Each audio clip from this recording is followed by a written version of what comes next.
આજે આપણે પી વિભાગના તત્વોમાં વીટી કસોટી વિશે વાત કરવાની છે.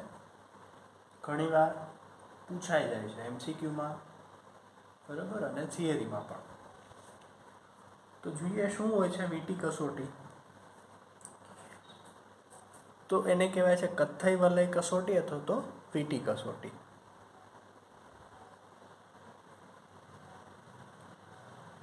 કથ્થઈ વલય કસોટી અથવા વીટી કસોટી. તો આ કથ્થઈ વલય કસોટી અથવા તો વીટી કસોટી આ છે શું અને કોના માટે યુઝફુલ છે, શેના માટે વપરાય છે આ કસોટી?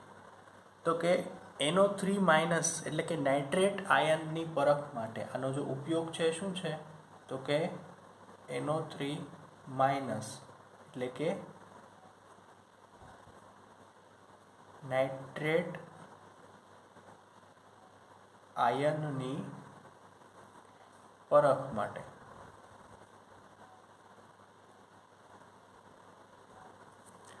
તો નાઇટ્રેટ આયનની પરખ માટે વીટી કસોટીનો ઉપયોગ થાય છે. હવે શું હોય છે વીટી કસોટીમાં એ જોઈએ આપણે. તો સિમ્પલ ફોર્મ્યુલા છે કે તમારે એક બીકર લઈ લેવાનું છે. હવે બીકરમાં તમે કોઈ પણ એક જલીય દ્રાવણ ભરો છો,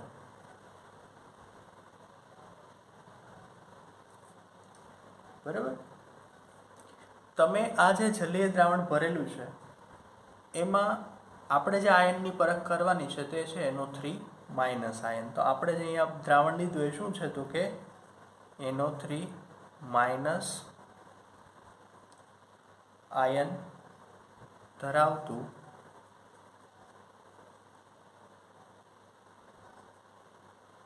જલીય દ્રાવણ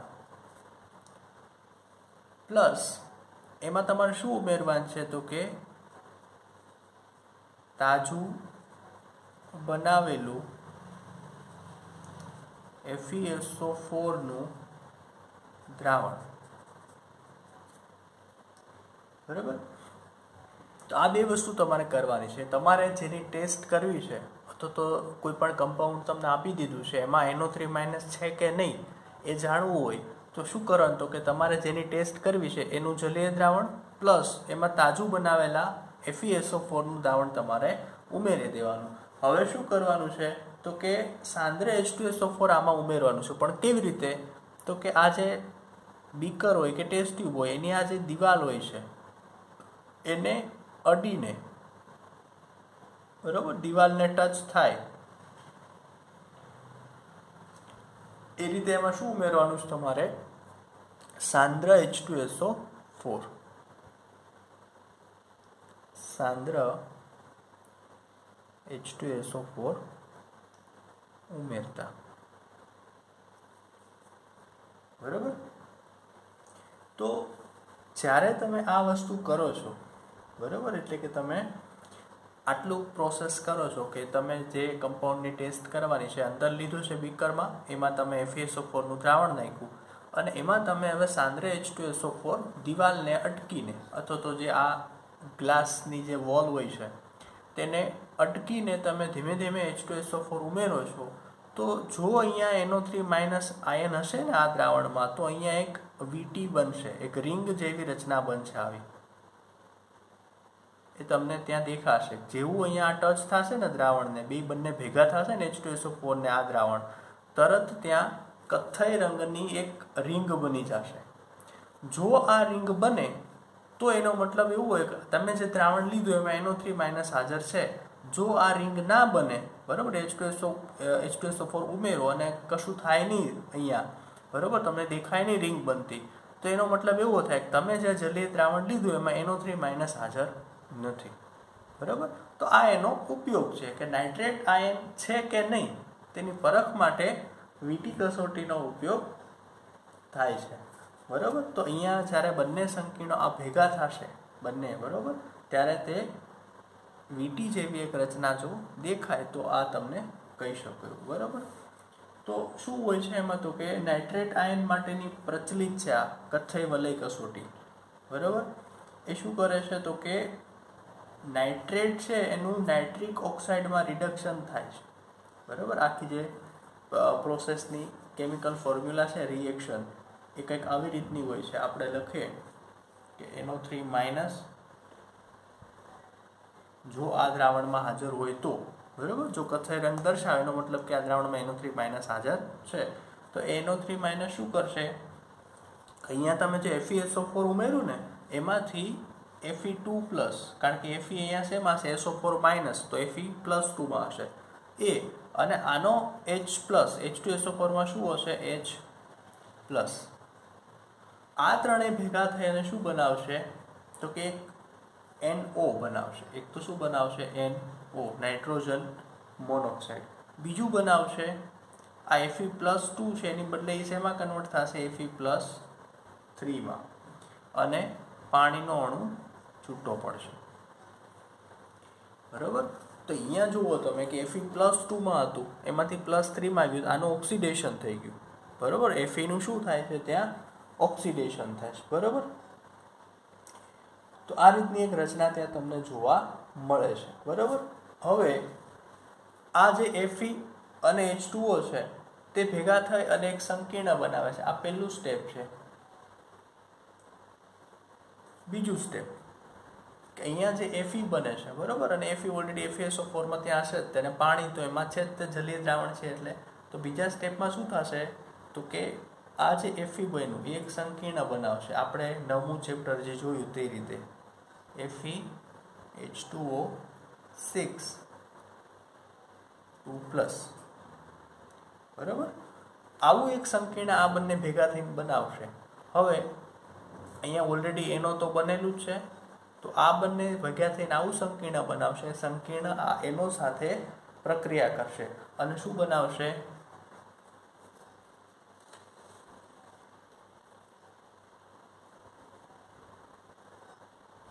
FeH2O5 NO2+. આ જે સંકીર્ણ બને છે, આ સંકીર્ણ કેવું હોય છે, કથ્થઈ રંગનું.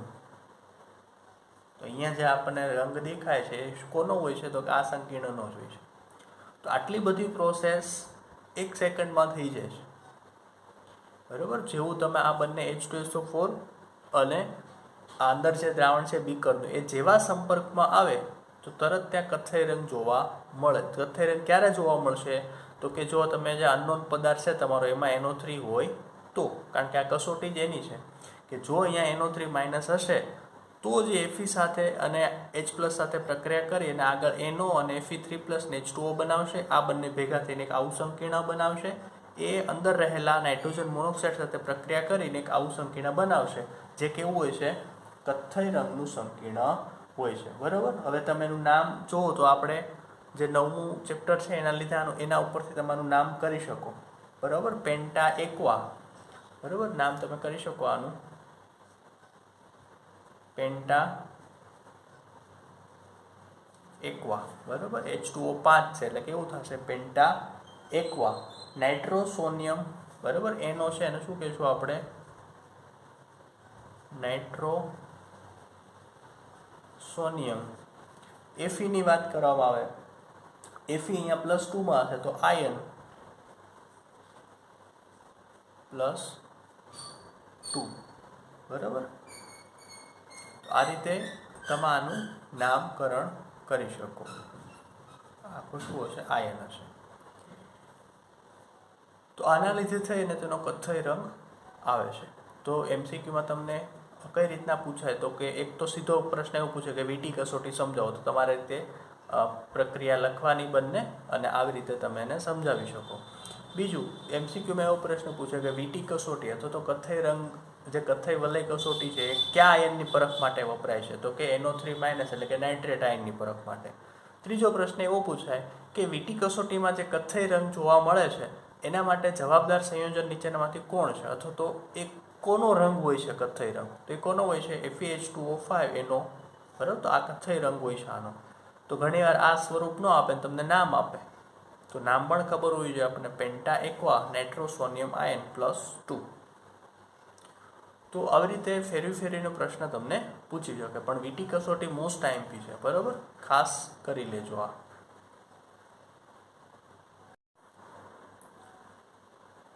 ઓકે, તો નેક્સ્ટ આપણે જોઈશું નાઇટ્રોજનના ઓક્સાઇડ સંયોજનો.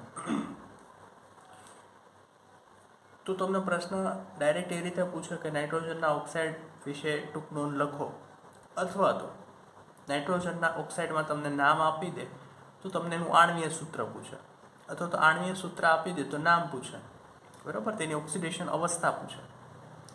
તો અહીંયા જે તમને ફોટો દેખાય છે અત્યારે સ્ક્રીન ઉપર, એમાં જુઓ તમે કે કોષ્ટકમાં પહેલું જે બોક્સ છે તે શેનું છે, તો કે નાઇટ્રોજનના ઓક્સાઇડનું નામ.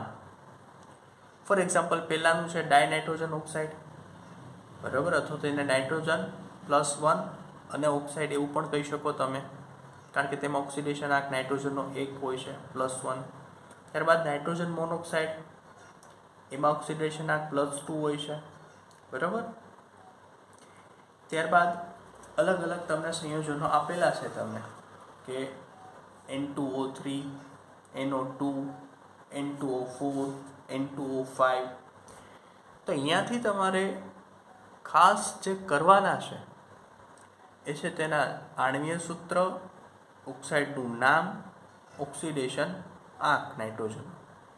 ત્યારબાદ તમને એના પછીના બોક્સમાં આપેલું છે નાઇટ્રોજનના ઓક્સાઇડ બનાવવાની પદ્ધતિ. કે આપણે વાત તો કરી કે ફોર એક્ઝામ્પલ પેલું છે ડાયનાઇટ્રોજન ઓક્સાઇડ N2O, તો એ બને કઈ રીતે, તો કે NH4NO3 લઈ એને તમે ગરમ કરશો તો ત્યાંથી તમને N2O મળશે. તો એ આખા બોક્સમાં તમને એના બનાવટની પદ્ધતિ આપેલી છે, અને લાસ્ટ જે બોક્સ છે એ છે એની ભૌતિક સ્થિતિ અને રાસાયણિક સ્વભાવ. તો એવું પૂછે કે નાઇટ્રોજન મોનોક્સાઇડ એ કેવો વાયુ છે, તો કે રંગવિહીન વાયુ છે, બરાબર.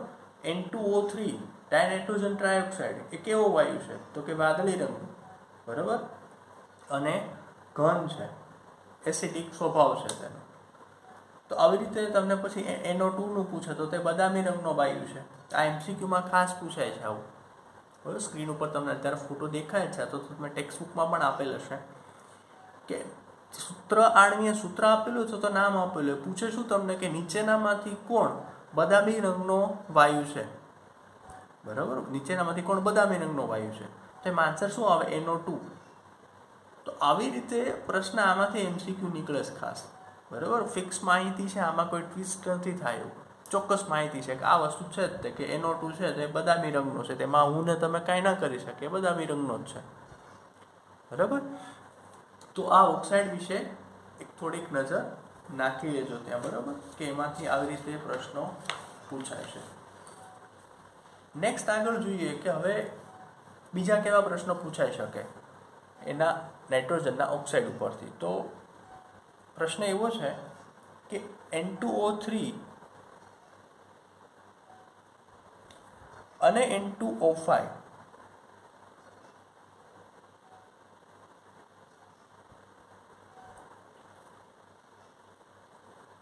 ને અનુક્રમે N2O3 અને N2O5 ને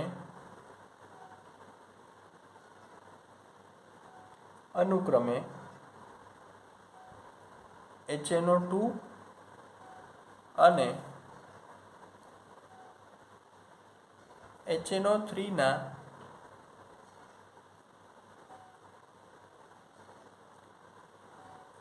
એનહાઇડ્રાઇડ કેમ કહે છે? હવે આવો પ્રશ્ન પૂછી શકે કે N2O3 અને N2O5 આ બંને, આ નાઇટ્રોજનના ઓક્સાઇડ જ છે બંને, બરાબર. હવે એને HNO2 અને HNO3 ના એનહાઇડ્રેટ શા માટે કહેવાય છે, બરાબર. તો એના આન્સરમાં શું આવશે, તો કે આ જે નાઇટ્રોજનના ઓક્સાઇડ છે, નાઇટ્રોજનના ઓક્સાઇડ N2O3 અને N2O5, બરાબર. તો એ પાણી સાથેની પ્રક્રિયાથી ઓક્સો એસિડ બનાવે છે. N2O5 પાણી સાથેની પ્રક્રિયાથી શું બનાવે છે? તો કે પાણી સાથેની પ્રક્રિયાથી ઓક્સો એસિડ બનાવે છે. ઓક્સો એસિડ બનાવે છે. હવે આ તો થિયોરિટિકલ વાત થઈ કે એવું કહી દીધું કે આ બનાવે છે. હવે ખરેખર બનાવે છે કે નહીં, તો આપણે તેની રાસાયણિક પ્રક્રિયા પણ જોઈએ કે N2O3 આ ગેસ છે અને પાણી સાથે તમે H2O સાથે પ્રક્રિયા કરાવો તો શું બને છે? ત્યાં 2 મોલ HNO2. તો અહીંયા જુઓ, પાણી સાથે પ્રક્રિયા કરી N2O3 માંથી શું બન્યું? HNO2. તો એટલા માટે N2O3 ને HNO2 નો એનહાઇડ્રેટ કહેવાય, અથવા તો તમે તેને કહી શકો. એવી જ રીતે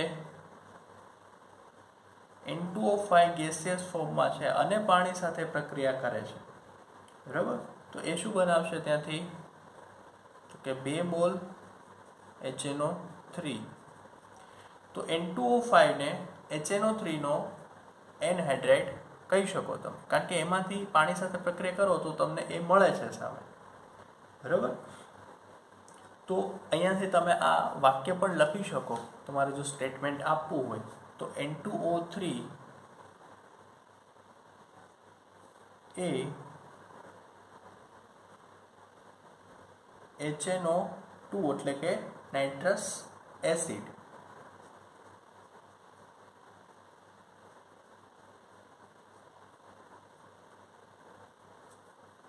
નો એનહાઇડ્રાઇડ છે. એવી જ રીતે N2O5 એ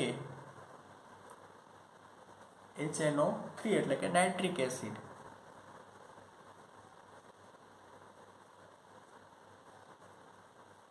નો એનહાઇડ્રાઇડ છે. તો આવી રીતે તમે 2 માર્કમાં આ પ્રશ્ન પૂછાઈ શકે, બરાબર? ઘણીવાર હવે આવા પ્રશ્નો પૂછાય જ છે. તો આવી રીતે તમે આન્સર આપી શકો કે આ HNO2 અને HNO3 ના એનહાઇડ્રેટ શા માટે કહે છે નાઇટ્રોજનના ઓક્સાઇડ છે N2O3 ને N2O5 ને? તો કે એ પાણી સાથે પ્રક્રિયા કરી અને એ ઓક્સો એસિડ બનાવે છે, બરાબર? N2O3 HNO2 બનાવે છે, N2O5 HNO3 બનાવે છે. માટે N2O3 ને HNO2 નો એનહાઇડ્રેટ કહી શકો અને N2O5 ને HNO3 નો એનહાઇડ્રેટ તમે કહી શકો, બરાબર? તો આ રીતનો આન્સર તમે ત્યાં લખી શકો છો. આગળનો એક પ્રશ્ન જોઈએ. આને રફ કરી દઉં છું. લખવો હોય તો સ્ક્રીનશોટ લઈ લેજો, યુઝફુલ છે, કામ આવશે.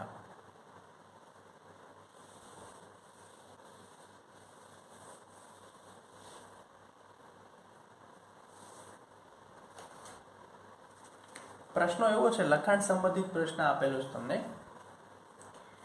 કે N2O5 માં નાઇટ્રોજનની સહસંયોજકતા કેટલી હશે?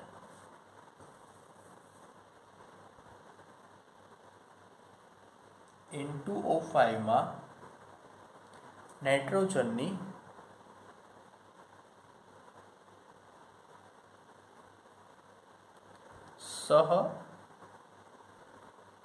સહસંયોજકતા કેટલી હશે?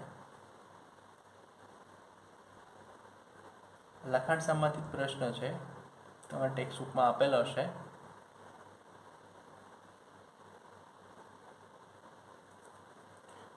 તો ત્યાં તમને ટેક્સ્ટબુકમાં કદાચ બંધારણ આપેલા હશે અને ના આપેલા હોય તો તમે દોરી પણ શકો, બરાબર? ત્યાં તમને NO2, N2O5, N2O4 આ બધાના બંધારણ આપેલા હશે કદાચ ટેક્સ્ટબુકમાં. તો આ પ્રશ્ન તમને એવું પૂછ્યો છે કે આ જે N2O5 છે એમાં નાઇટ્રોજનની સહસંયોજકતા કેટલી હશે? તો સૌપ્રથમ તો આપણે શું કરવું પડે? તો કે N2O5 નું બંધારણ દોરવું પડે, બરાબર? તો એ બંધારણ તમે ડ્રો કરો. આવી રીતનું કંઈક એનું બંધારણ છે, બરાબર? આ ઓક્સિજન બ્રિજમાં વચ્ચે આવેલો હશે. એક ઓક્સિજન આની સાથે અહીંયા છે, અહીંયા ડબલ બોન્ડ ઓક્સિજન હશે, અગેન અહીંયા એક ઓક્સિજન હશે અને ડબલ બોન્ડ ઓક્સિજન નાઇટ્રોજન સાથે હશે, બરાબર. તો આ રીતની કંઈક રચના થાય છે, બરાબર. અવધકારક ઇલેક્ટ્રોન આપણે અત્યારે દર્શાવતા નથી ઓક્સિજનના, તમે દર્શાવી શકો, બરાબર. જ્યાં ડબલ બોન્ડ છે ત્યાં 2 અયુગ્મિતા આવશે અને જ્યાં સિંગલ બોન્ડ છે ત્યાં 3 અયુગ્મિતા આવશે, બરાબર. અહીંયા પણ તમે એ સેમ થિંગ કરી શકો.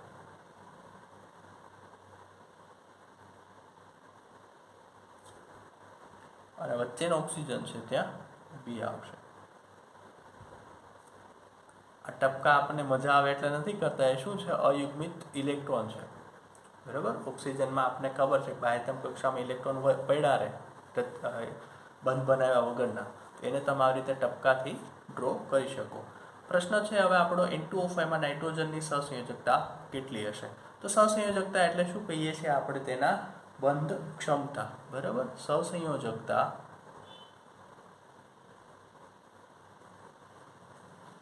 એટલે શું કહીએ છીએ આપણે? તેની બંધ ક્ષમતા. તો અહીંયા તમે નાઇટ્રોજનની બંધ ક્ષમતા ગણશો તો કેટલી થશે? 4 થશે. આની ગણો તોય ભલે અને આની ગણો તોય ભલે, બરાબર. કેટલા બંધ બનાવે છે? 1, 2, 3 અને 4. આ તમે ગણશો આના તો 1, 2, 3 અને 4. તો સહસંયોજકતા કેટલી થશે આની? 4. તો આ લખાણ સંબંધિત એક પ્રશ્ન તમને આપેલો છે, બરાબર. સાથે સાથે એક બીજો પ્રશ્ન જોઈ લઈએ કે તમને એવું કે 2 મોલ NO2 છે, એને તમે ઠંડક એટલે કે તાપમાન એનું ઓછું કરો છો ત્યારે એ શેમાં કન્વર્ટ થાય? અને વળી પાછું એને તમે ગરમ કરો છો તે મૂળ રૂપમાં આવી જવું જોઈએ. તો અહીંયા તમને ક્વેશ્ચન માર્ક આપે કે અહીંયા શું હોઈ શકે કે NO2 છે અને તમે ઠંડુ કરો તો શું થાય? તો કે એ શેમાં કન્વર્ટ થાય? N2O4 માં. N2O4 માં. આ ખાસ યાદ રાખજો. NO2 ને તમે ટેમ્પરેચર ડિક્રીઝ કરો, ઠંડક આપો, બરાબર. તો એ શેમાં પરિણમે? N2O4 માં, બરાબર. આને શું કહેવાય? NO2 ના 2 અણુના ડાયમરાઇઝેશન. આ જે પ્રક્રિયા છે એને શું કહેવાય? ડાયમરાઇઝેશન. ડાયમરાઇઝેશન એટલે આના 2 અણુઓ ભેગા થાય છે ને, 2 એટલે ડાય. મરાઇઝેશન એટલે બંને કેવા થાય છે? ભેગા થાય છે. 2 અલગ અલગ છે. અહીંયા 2 NO2 છે તો એ બંને NO2 ભેગા થઈને શું બનાવે છે? N2O4. તો એ બંને ભેગા થયા એ રિએક્શનને શું કહેવાય? ડાયમરાઇઝેશન, બરાબર. તો આવી રીતે તમે આ એક આન્સર, આવા પ્રશ્ન પૂછાય છે હવે કે NO2 ને ઠંડક આપો, ટેમ્પરેચર ડિક્રીઝ કરો તો શું થાય? N2O4. અથવા તો સીધું તમને એમ પૂછે કે NO2 ના ડાયમરાઇઝેશનથી શું નિપજ મળશે? તો N2O4. અને એને પાછું તમે ગરમ કરશો એટલે વળી પાછાના NO2 ના 2 અણુઓ તમને મળી જશે, બરાબર. તો આ એક પ્રશ્ન છે જે પૂછાઈ શકે એવો છે, બરાબર.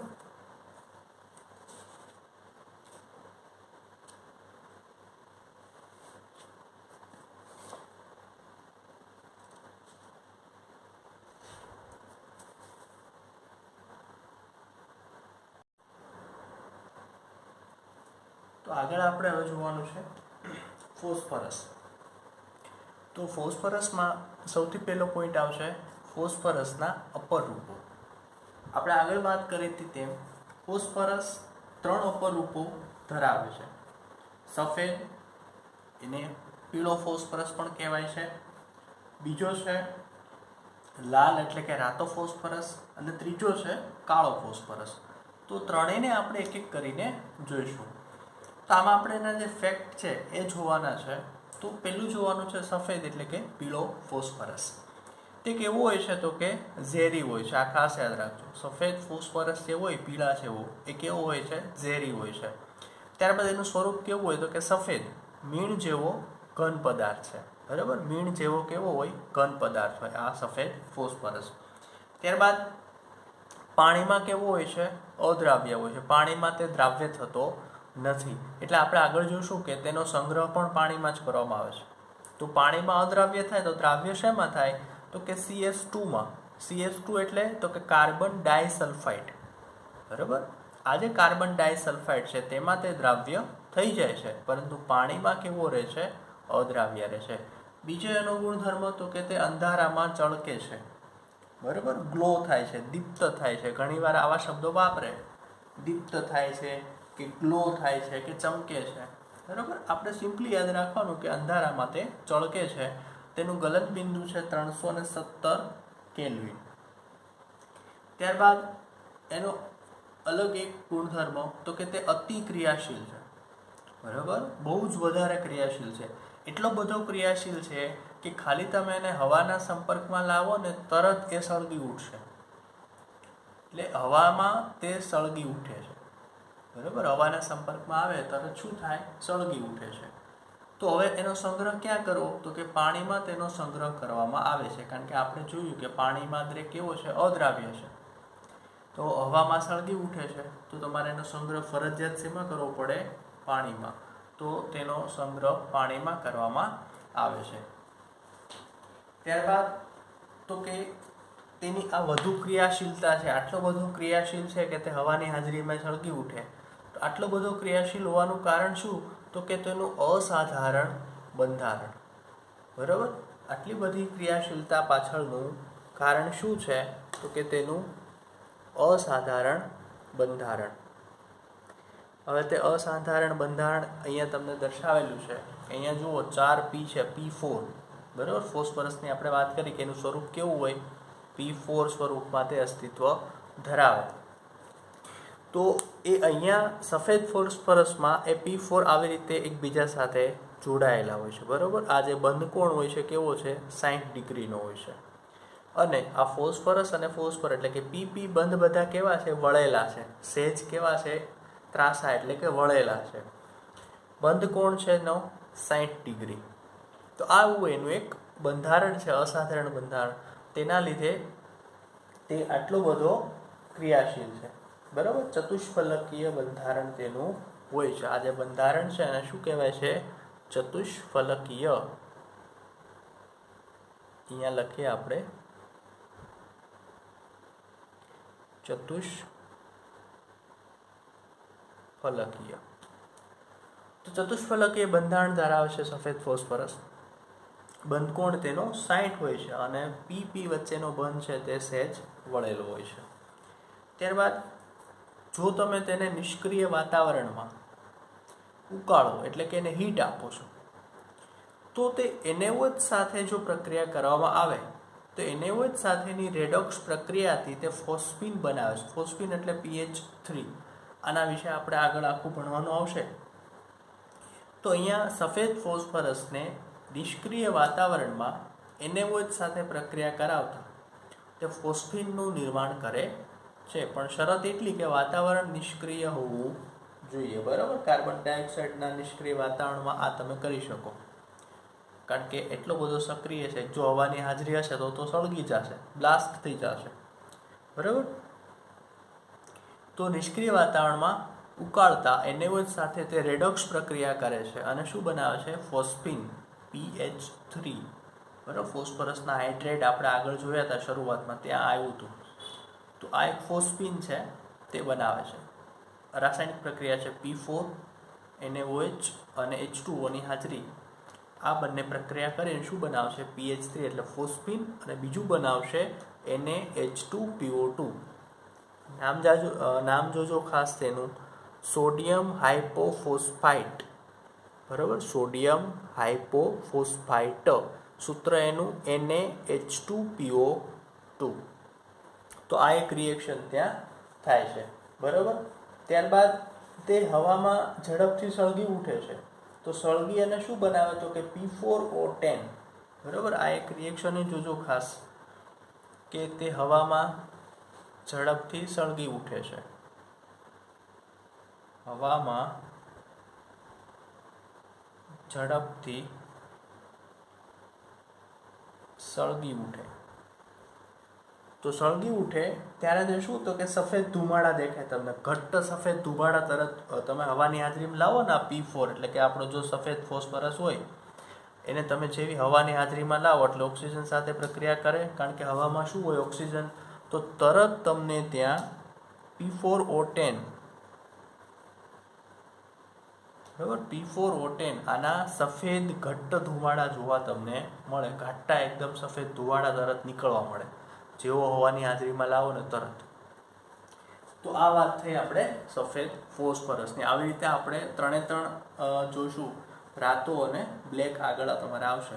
હવે આમાંથી તમને પ્રશ્ન કઈ રીતે પૂછાય, તો કે સીધા તમને ક્વેશ્ચન પૂછી લે, સ્ક્રીનશોટ લેવો હોય તો લઈ લેજો, આ રીતે જ લખવાનું છે તમારે પણ, બરાબર, મોટી કથા કાંઈ કરવાની નથી, આપણે ફકરા લખી.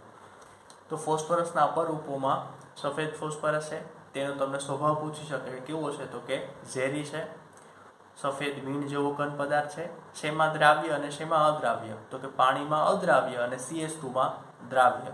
ચળકાટ ધરાવે છે નહીં, તો કે હા ચળકાટ ધરાવે છે. તેનો સંગ્રહ ક્યાં થાય, તો કે પાણીમાં થાય, બરાબર. એનું ક્રિયાશીલતા આટલી બધી વધારે છે શા માટે, તો કે એના અસાધારણ બંધારણને કારણે. બંધારણ તેનું કેવું છે, ચતુષ્ફલકીય.